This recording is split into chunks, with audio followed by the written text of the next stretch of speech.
حضرت ابو ذر رضی اللہ عنہ کہتے ہیں کہ میں نے کہا، اے اللہ کے رسول، مجھے نصیحت کیجیے۔ آپ صلی اللہ علیہ وسلم نے فرمایا، جب تم سے کوئی برائی ہو جائے تو اس کے بعد کوئی نیکی کرو جو اسے مٹا دے۔ میں نے کہا، اے اللہ کے رسول، کیا لا الہ الا اللہ کہنا بھی نیکی ہے؟ آپ صلی اللہ علیہ وسلم نے فرمایا، یہ تو افضل نیکی ہے۔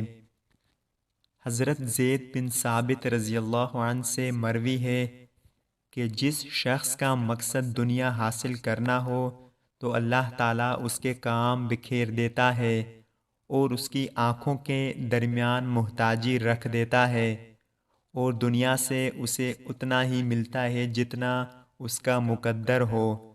اور جس شخص کا مقصد آخرت ہو، اللہ تعالیٰ اس کے کام جمع کر دیتا ہے، اس کے دل میں غنا رکھ دیتا ہے، اور دنیا ذلیل ہو کر اس کے پاس آتی ہے۔ حضرت عوف بن مالک رضی اللہ عنہ نے بیان کیا کہ میں غزوہ تبوک کے موقع پر نبی کریم صلی اللہ علیہ وسلم کی خدمت میں حاضر ہوا۔ آپ اس وقت چمڑے کے ایک خیمے میں تشریف فرما تھے۔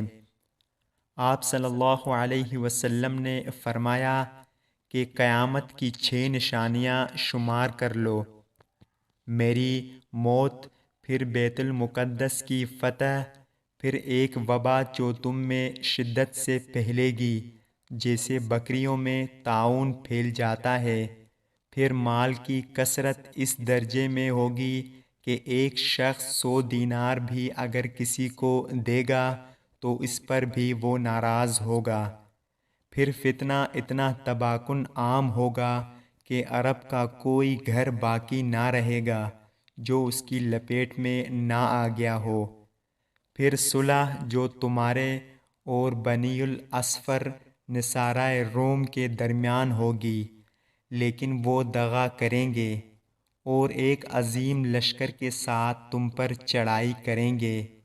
اس میں 80 جھنڈے ہوں گے اور ہر جھنڈے کے ماتحت 12,000 فوج ہوگی، یعنی 9,60,000 فوج سے وہ تم پر حملہ آور ہوں گے۔